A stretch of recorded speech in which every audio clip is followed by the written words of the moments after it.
Hello, ladies and gentlemen, and welcome to my week 0 predictions. Um, Basically, we're just looking at two games, mainly one game, and then the other one is just there for filler because there's not very many games being played in the first or like week 0. This is just being played in a different country and whatnot. They did this last year, obviously, with whatever they were called, Florida State versus Georgia Tech. They did the same thing, and then they had like Notre Dame versus Navy, and I am super hyped for this Iowa State Kansas State game. I know you can hear the enthusiasm in my voice. Sorry, I'm just a little stuffy trying to make this video. Unfortunately, I got a little sick before this game. Hopefully, I'm better tomorrow. But I'm also kind of interested in the Fresno State Kansas game because, Kansas is a bit of a sleeper team right now. I feel like I kind of underrated them a little bit. Last year, they were my pick for the Big 12 championship. Did not work out. But they still have a damn good football team on their hands, and they showed that last year. They went on a hot streak. But yeah, without saying too much, like and subscribe, to a comment always helps. Let's get straight into this thing. So, obviously, we got Iowa State versus Kansas State. I think the rankings here are a little weird now that I think about it. I do think Kansas State will end up being the better team than Iowa State. But why? Like, Iowa State was a much better football team than Kansas State was last year. In fact, Iowa State straight up won the head-to-head against Kansas State. And, I mean, I guess you can make some offseason improvements, but I don't know. I just feel like that's a little biased, but whatever. That's besides the point. Both of these teams are extremely questionable to me. The Kansas State quarterback, Avery Johnson, I've never been a big fan. I said last year he was not going to be the quarterback to do it. I said they would go 6-6. They went 8-4 with the bowl game win to go 9-4, so they beat my expectations, which was all right. They definitely looked like a better team at the start of things, but then they started to fizzle out big time. And especially when they got beat by BYU like that, I was kind of like, whoa, this team is they got beat by BYU really bad, but then they managed to like find their footing a little bit, but then they started to collapse again. And they just weren't really as good as I thought they would be. People have a lot of faith in Avery Johnson as a quarterback. I don't really think he's going to live up to the potential. I see the potential, but I don't think he's going to live up to it. Granted, he was dealing with some injuries last year, but still, I mean, Kansas State, they lost their running back who was really good, which, I mean, of course, that doesn't just make up a whole team, but they also lost some good defenders who are making one of them in which was making some good plays in a preseason game. I don't remember what his name was, but I just remember they mentioned it, and I was like, oh, that's pretty interesting. But, Kansas State's got some pieces to fill in. Did they fill in those pieces? I believe so. I believe this team will improve a little bit by like one loss. They'll go like a 3-loss instead of a 4. Granted, last year they dropped one to Houston. You don't drop that one. You finish off a 3-loss team anyways, but still, I think Kansas State is just going to be more well-rounded. And on the other side of things, you got Iowa State. Iowa State returning their 2 running backs who were both pretty damn good running backs. Both pretty good. Gave ASU some hard time gave them some hard times in the Big 12 championship. I remember that. And you keep your quarterback, Rucco Becht, or however you say it, Becht. He's good. He's all right. I like him more than I like Avery Johnson, and I see a lot more potential there. But the thing that is really killer for me with this Iowa State team is they lost their 2 best receivers by far. I think it was Jaden Higgins and then like Jalen Noel or something like that. I know the first one is Jaden Higgins. I'm not sure what the second one is, but I know his last name is Noel. They both had most of the receiving production for the team, and they're gone. They're gone to the league. The only player I've heard that is out there to fill in the spot is like a 6'7" tight end. That's all I've seen. Like, that's somebody to look out for. And then on top of that, I would say had a great pass defense last year, but a rush defense, bro, it was non-existent. It was like a bottom 100 rush defense, and ASU absolutely torched them in that category. I mean, it was just embarrassing.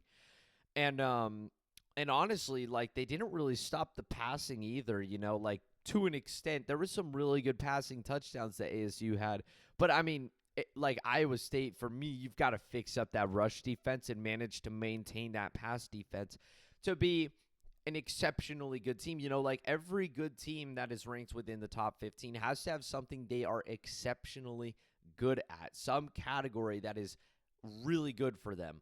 And Iowa State needs to find that identity. I don't think they're going to do it through the passing game. I don't think they're going to do it through the running game. I don't think they're definitely not going to do it through their rush defense. I think you've got to have at least a good pass defense to somewhat stay on the standard that you were at last year, which also last year was extremely weird for Iowa State. I mean, like they were barely winning games for a long stretch. They dropped a bad one in their home stadium to Texas Tech, and then they lost one right after that to Kansas. They barely beat UCF. Like there was a lot of games Iowa State barely won. The only time I actually thought Iowa State might be pretty good was when they beat Kansas State. That was it. That was it. And then ASU ended up absolutely deleting them off of the face of the planet. Both of these teams have really high expectations for, I'm not even going to lie, I would say pretty mediocre seasons last year. Iowa State, granted, made the Big 12 championship, which is like all you can ask for from your team, but they got torched in it and embarrassed. And, I mean, I would say they had a bit of an above-average season, all right? They ended up beating Miami, even though Cam Ward sat out the second half, and, it was a little weird. And Kansas State, I would say they had a pretty mediocre season for being as highly ranked as they were to drop down to unranked, basically. I think they finished off like maybe number 25 or something like that. We're putting some high expectations on these teams. Iowa State, not so much. I mean, number 22 is a fair spot. I would probably put like Baylor there. I don't know. Iowa State is, I feel like it's a good spot to be within that 20 to 25 range for Iowa State. Maybe more like 24 for me. I know that's like a huge difference in a game changer, but Kansas State at 17, that seems like really high expectations. The reason I think in my top 25 they will be higher than that is because I think they will manage to finish off 3 losses. I think it's going to sting them to start. I think it's going to hurt them. Having such high expectations at number 17, Avery Johnson's got to be the answer. We're going to look for those spots. I think Iowa State is going to take the win here against Kansas State in week 1. A lot of people are seemingly picking Kansas State to win this one. Kansas State is straight up favored. I think Iowa State takes this one in Ireland. I think Avery Johnson might just make mistakes. That's something he did a lot of, was he made a lot of bad passes and mistakes. And I didn't really see too much of that from Becht, at least in the couple of times that I watched him. But if both of these quarterbacks decide to flip a switch and start playing to their ultimate potential, this has potential to be a very good matchup because they both have attributes about it. It's just for some reason, Rocco Becht less than Avery Johnson. For some reason, they haven't been able to find that switch where they just turn it up. Mainly for Avery Johnson, he didn't do it last year. Everybody was expecting him to, and he didn't. And it just was like, we're expecting him to do it now. It's like, why? Why do we expect any different? I kind of want him to prove me wrong because he would be electric. He's got the electric quarterback potential, but I just don't think he will, at least in this game.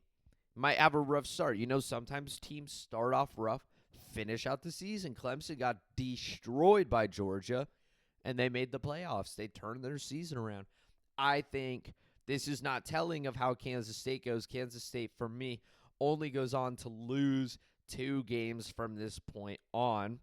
They have a relatively easy schedule for a while, but I think they get it done. I think they keep on moving forward from this point on. And yeah, I'm going to take Iowa State, though, to get the early season upset. I mean, by all technicalities, Kansas State is favored. It wouldn't be a huge upset, but it'll be considered an upset.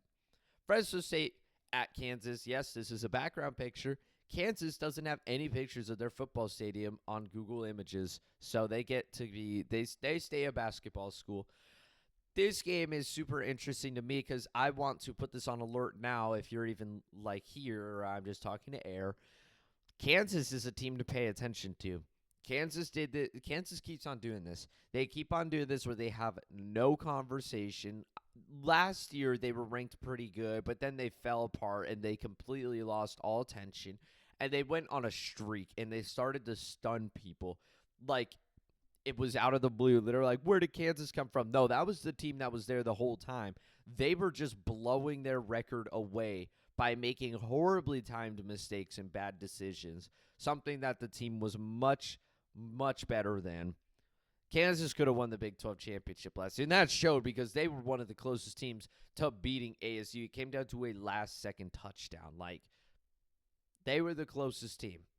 They were the closest team. There wasn't a team that was closer, except for Texas Tech, who actually beat them. And Cincinnati doesn't count because we didn't have Sam Leavitt. Clearly, that showed. But if Fresno State gives Kansas a hard time, I would say it's not super telling of how Kansas is as a team. Sometimes these teams, especially Fresno State, Boise State, San Diego State, those teams especially give these Power 4 schools trouble. This is a game they have bookmarked. I mean, this is the first game of the year. They're ready for this shit. Kansas is also sort of ready for this. It's more of just get in there and get the win. Fresno State is getting ready for the best game of their season, the most important game of their season.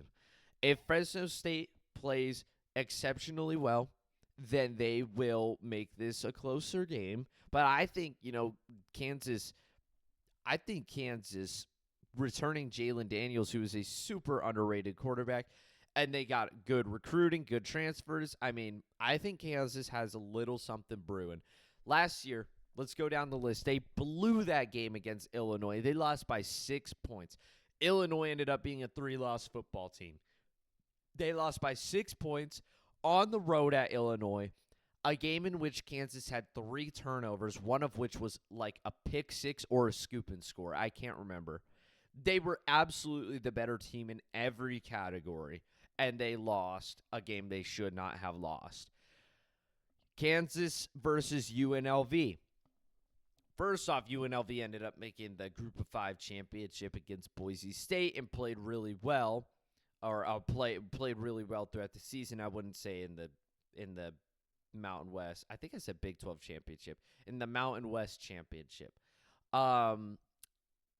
They ended up being a really good football team that year. They were ranked for most of the year, and they ended up being really good, partially because they beat Kansas by 3 points. Another game in which Kansas had 3 turnovers, and UNLV had, I think, none. And Kansas was ultimately the better team in every other category. They were just blowing games away left and right, and they kept on doing that to start the game. The only game that was extremely balanced on both sides of the ball that they lost was against ASU. I think actually ASU had more turnovers than Kansas. I could be wrong about that, but I think they actually did. And then Kansas just lost it. That was just the scenario. That was just the case. And pretty much past that point, once they lost that game very close to ASU, they ended up torching almost the entire rest of their schedule. That consisted of, BYU game was close, but it was at BYU. They ended up beating BYU, Iowa State, Colorado, all 3 of which were teams well within the Big 12 championship conversation. The only team they got beat up really good by was Baylor, because Baylor was also on an absolute heater and a much better team. So I think if Kansas manages to put away those silly mistakes that they made, they do lose Devin Neal and some key players that made their team super good. I think Kansas can be about a 4-loss team, 3-loss team at their maximum, It all depends to me on how they play in this first game, and I think Kansas will destroy Fresno State. I think it'll be a closer first half, but it'll ultimately be Kansas's ball game. And I want everybody to keep an eye out for Kansas football. I'm telling you, I think they're going to be a bit better than people are giving them credit for. And lastly, Stanford at Hawaii. I just had to put this game here. I don't know if this is actually Hawaii's football stadium, but my God, this feels huge. I don't know if this side down here by the end zone is emptiness or like just a giant monitor or something, but my God, there is so many seats for Hawaii football. Who's showing up to Hawaii football, bruh? They're always horrible. Stanford recently got a new head coach, and I do think they are going to start cooking here. They might put together a bit of a better football team than they have in the past couple years. I think Stanford gets the win on the road, as many people would like to not think. A lot of people would pick Hawaii here. That's too easy, in my opinion. That's too easy of an upset to pick. Give me Stanford. And that is all for our Week 0 prediction. Short video. Next week is the big one. And I'm super excited for the Iowa State-Kansas State game. I will be up bright and shine. But with that being said, a like and subscribe, and have a comment. Always else, that's all for me. Adios.